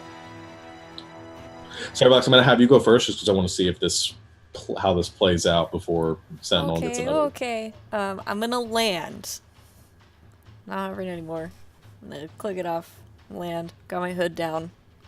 Okay, you just taking the blast. You land on the ground, Yeah, I just feeling your head spinning. You actually find yourself, as you land, you realize something is running down your face, and you realize that you're crying too. Why did I pick empath? This is so sad. So I land, and I put my hands down, very like non-threatening, and I don't go towards her, but I try to like lock eyes with her, and I just say, "Karma, we didn't come here to hurt anyone. I don't know what they told you about us, but we're here to help. It's all we've ever been here to do."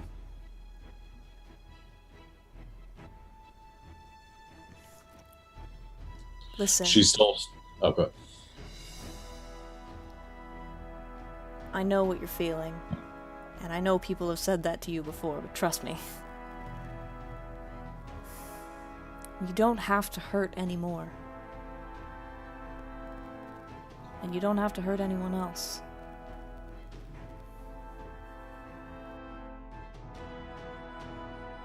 Okay. You're gonna get one more social interaction check. I'm going to give you an extra modifier on it, and you can spend any amount of effort that you want. Yeah, I'll do an effort. Okay. Don't know how to do that. That's fine. A, You just a speed point? no. It's your So- whatever skill you're Oh, using. okay, so- so intelligence. Ooh, yeah. I'm doing so good. Okay. So I'll roll, and you guys help me do math. 23, that's the answer. Okay. So if I have edge, so it's -1. I'm trained, so it's -1. And if I do an effort, then it's also -1. 2? So 1? 1. Ah, you guys are all holding up different numbers of fingers. So you reduced it by 3. So I reduced it by 3. Okay. Okay. And I you rolled a rolled it. 7, which is not great. Okay. But it's enough to beat a difficulty 5, which is what this check was.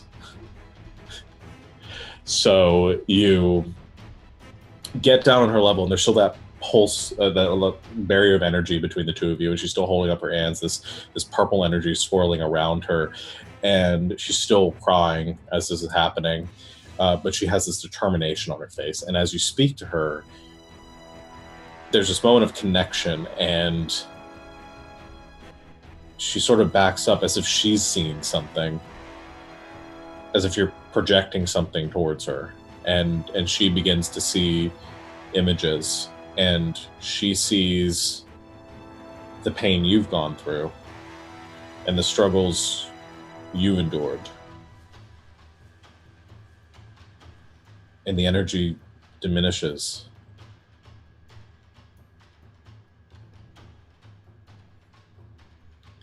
She doesn't attack you again. Sentinel. So Wrath is on the ground, bleeding profusely. That one hit really did a number on her. Mm-hmm. Okay. Cerebellix hasn't told me anything of, don't shoot her, nothing like that. Nope. So he is going to attack her again. I have a question. Mm-hmm. And because I completely forgot when we started this fight, I have that cloaking device. I know we talked about it, like the first time where he goes invisible for a certain amount of time. Can I use that to get behind her and basically do like a sneak attack on her? You've had an invisibility cloak this whole time. I just realized it. But yeah. it only lasts, I think me and Sean only talked about it once, and he was like, it only lasts for like a few seconds. Yeah. I'll say you can do that, and I'll say that it's going to give you a modifier on your roll, so it's going to give you I'll say a +2 on your roll. Okay. So that's what he's going to do. He's going to look at Machina, wink, disappear, run basically up behind her, and try to shoot her in the back. What does it mean when people wink at me? And he's also going to use the speed point for Pierce as well, if he hits. Okay. God freaking son of a... What is it with me rolling today? So that's a 2. Okay. Reduced by 2 steps, plus like more, but with the +2 or whatever. But still, probably doesn't do anything. Nope. Not enough to get her. You take you come around behind her, knowing you're cloaked. You go to take your shot. As you aim, she turns around and looks you dead in the eyes. And you take your shot, and she ducks out of the way. The bullet sort of glancing off of Machina's armor. As the energy fades, as the cloak fades around her, she grabs her sword and comes wheeling around towards you again with it. Make a defense roll. You're so muted. You're doing a me. I mean, What is it? It's... So here's what happens. Saturday is Alex days to mute himself. Tuesdays are mine. Yeah. So go to make your speed defense roll. If I get a 20 on this, I'm just going to flip my computer. I got a 12. It's not enough, but I got better. It's not a 2. It's not a 2. It's above 10. You take 8 points of damage.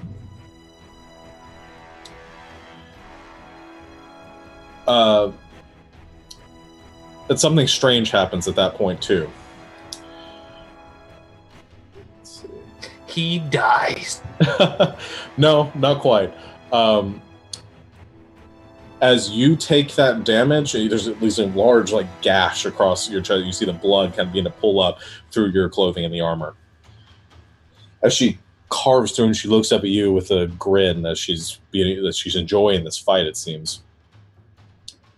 You watch as a similar streak appears across her as well. Suddenly her head whips around and she looks over towards the vat where you see Karma standing there holding a hand in your direction. You see that purple energy wheeling around her as somehow she transfers the same damage that you take back to Wrath as well. And Wrath falls to one knee, looks over to Karma and says, "You bitch," and then falls face down in the goo.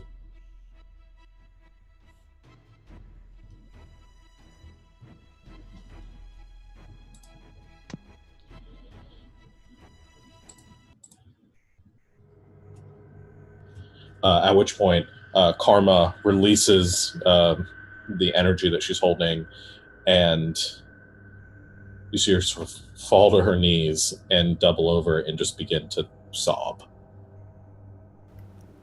Can I kneel down next to her and just very carefully and gently, so as not to startle her, just kind of put a hand on her back or her shoulder and see what she does. Okay. You put a hand on her shoulder and she flinches for a second. And you feel she stays there and her sobbing diminishes a bit. And as you're placing a hand on her shoulder and you can sort of see the comfort and the calm that you're instilling in her with that, you feel that same calm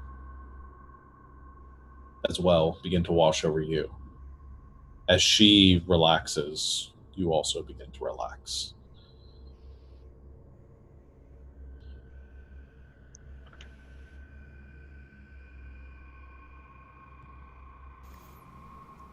You hear the cop Sentinel, a shotgun, and he puts it to the back of Wrath's head and is this close to being well, at least we got her this time. Telepathically, I say, stop. Very calmly, I say, stop. She's a child. Telepathically. Stop. Well, no, it's Wrath, not... No, I know. I'm saying there's a child in the room. Oh. Telepathically. Fine. And he just puts it up, but he's watching her. If she moves, he's going to kill her.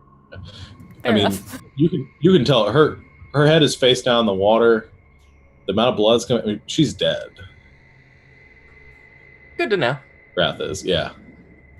I'm not saying that shooting her wouldn't also be a good op, but she's dead. You can see the amount of blood that's coming out, and you probably check too. No pulse. Yeah. She's okay. Dead. This is good to know. I will eject from my Goliath body into my normal one. I will go to whatever the nearest terminal is and try to shut off that damn alarm outside. Okay, you do pretty easily. So loud. Also gonna start contacting W.O.N.D.R. Okay, and you set out the alarms and the alerts to get W.O.N.D.R to gather. As Go ahead. Walking through, do I see sort of karma as well? Yeah, you do. I put in the alert to W.O.N.D.R, one fatality, one sort of one minor sort of whatever the term for this sort of special case would be. Okay. Special case probably works pretty well. Yeah. Sentinel makes sure that, like, even though Cerebellix is like, these were the only two people here, he checks the perimeter to make sure that there is no one here. Okay. So probably heals a little. yeah, as you're sort of limping around. Can I Hey, talk? this body's at full health. Oh. Oh yeah, I look like crap, by the way. I'm not doing good over here. I think. Can I try to talk to her? Sure. Now that we're very calm. Is Karma your real name? She looks up, she sniffles. She goes,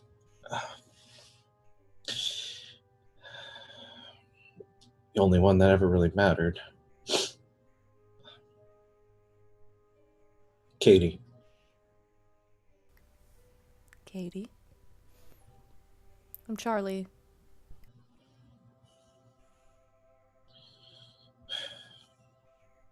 So what now? Am I going to jail? No.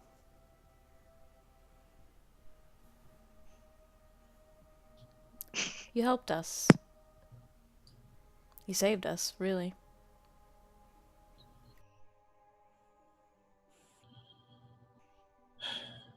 Thank you. Come on. No one's gonna hurt you.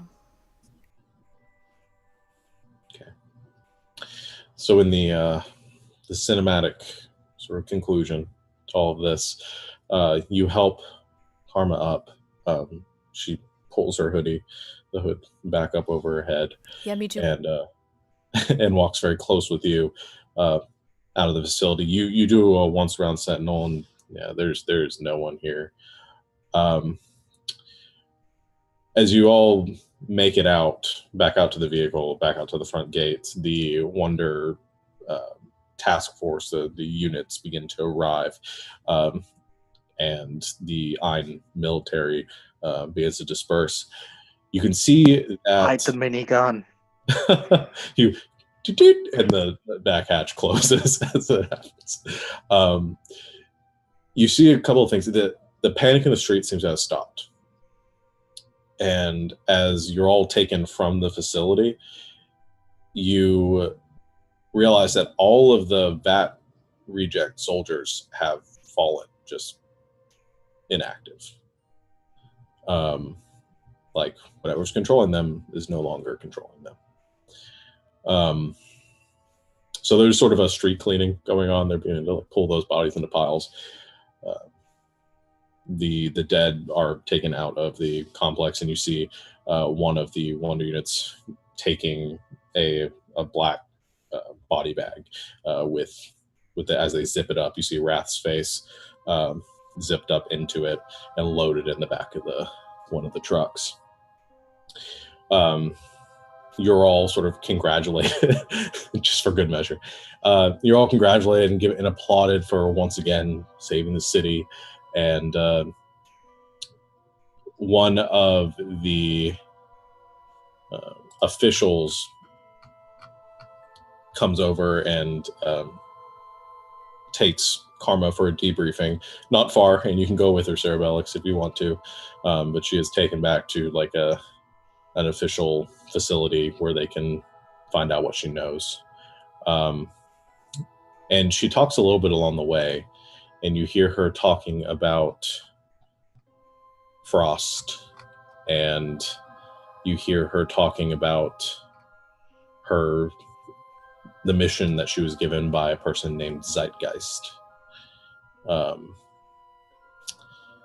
And she's taken back to one of the facilities to be debriefed to talk about that. And it's not really sure what they're going to do with her, but with your sort of persuasion, Cerebellix, and using your own sort of natural abilities, you get the feeling that you might be able to get her off pretty easily without with a slap on the wrist. If Cerebelic's asked, I keep an eye on all the records I possibly can get to. Okay. At which point you're all you see the vehicles dispersing, pulling out of the complex. Some of them remaining for the cleanup and to secure the military facility. And you all begin making your way back to help with the cleanup and the rebuilding in the aftermath.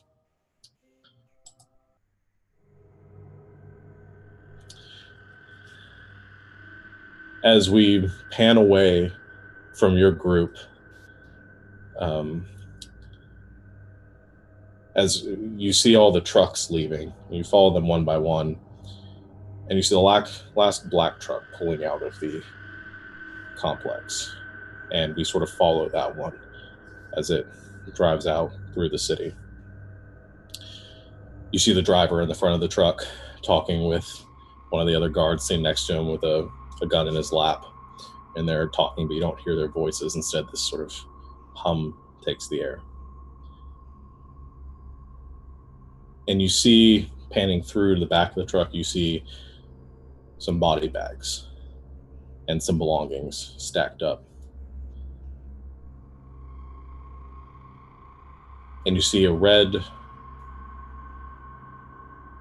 ruby, a talisman, stacked up against two swords. And just for the faintest moment, the ruby pulses. And you see the black body bag unzip itself from the inside as Wrath sits up, cracks her neck, looks over her shoulder, grabs one of the swords, and then wheels back towards the two drivers. As we pan out from the vehicle, you hear a scream, and the vehicle sort of slightly. And then it just turns off and begins driving out to the outskirts of town.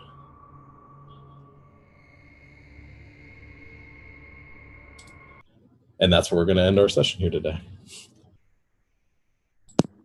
You're still muted. That's why you always double tap people. Somehow I don't think it would have made that much of a difference. I mean, if you take her head from her body, it probably would have. Who knows? Next time. And then that's what we But get we don't to know. as We don't know. it freezes, and you see the panel of the comic book. You see the to be continued along the bottom, and we'll pick this up in volume 3 of Wonder-World. Good game, That was awesome. everyone. An It ending. is so satisfying when that punch connects. I know it's a gamble, but it's worth it. Cinematically, couldn't have worked out any better. I just love it because it probably takes off over half of any opponent's health like that. Oh yeah. No, that did a number. But yeah, good game, everyone, and thank you to anyone that is watching or that watches it on the YouTubes later on. Thank you so much for bearing with us and our not understanding of the rules. But I think we did pretty well. Screw the rules. We had an awesome time. Couple things before we sign off. There is no Survivors Complex this weekend. Instead, we will be doing a one-shot DM'd by Alex, who's I think somewhere over there. You're pointing like off of the screen. That way? He's like, That way? right? Okay, now point down to like the bottom corner. Yeah. There Kyle's he is, yeah. pointing the wrong way. Yeah. Only I can see what's happening. Very Yeah, professional. We'll edit this in post. We'll edit. We'll get it right. All of this gets edited out. But yeah, Alex will be running a one shot for a couple of us. Expect there will be turtles involved, perhaps.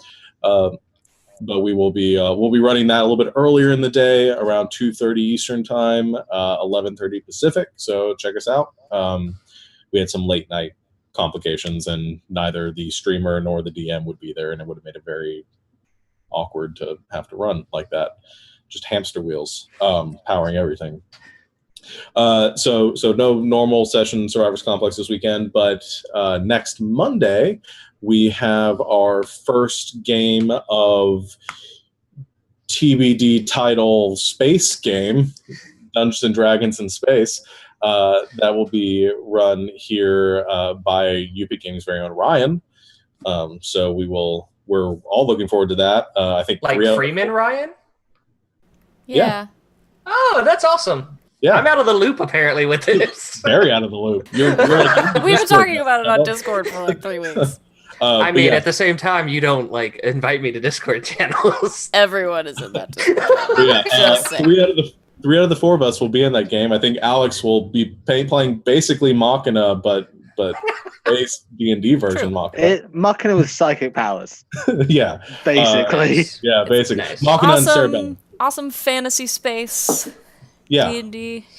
If you like Firefly, you'll love that's this sort of what game. we're going You'll for. love this game. That's how I'm gonna pitch it. Yeah, it's gonna be a lot of fun. It's gonna be at 8 o'clock Eastern time, so that's 5 o'clock Pacific. So check us out for our first session there in a system that we all know how to play for the most part. Otherwise, after that, we'll be back to our normal Survivors Complex, and I don't think we have anything else between now and then that's to announce. Nope. Otherwise, I don't really have any other announcements. We don't really. Thank you, Sarah, for making the overlay. Got all my music from Comptech. No maps, just flying by the seat of our pants. Thank you to comic book fans everywhere. If you super thought this game was really interesting and you want to try playing it, we are playing the Cypher system for those of you, because I know there are some people in the chat right now that weren't here at the beginning of the stream. We are playing these, or trying to play sort of our interpretation of the Cypher system, but it's really fun. Highly recommend it. Get the book. It's super cool. Lots of awesome things you can do. Anything from fantasy to sci-fi to everything in between. It's really fun. It's easy to learn and play with your friends. And as you can see, it doesn't really require a lot of understanding. It's very simple and lots of awesome RP involved. So check it out. None of us have read the book. We're just making it up. Yeah, basically. I think we read just enough of the book to make a character, and then we're like, all right, we're done. Basically. All right. We'll go ahead and call it before our end of the game or post game goes too long. But thank you, everyone. For coming out and watching, and until next time, stay wonderful.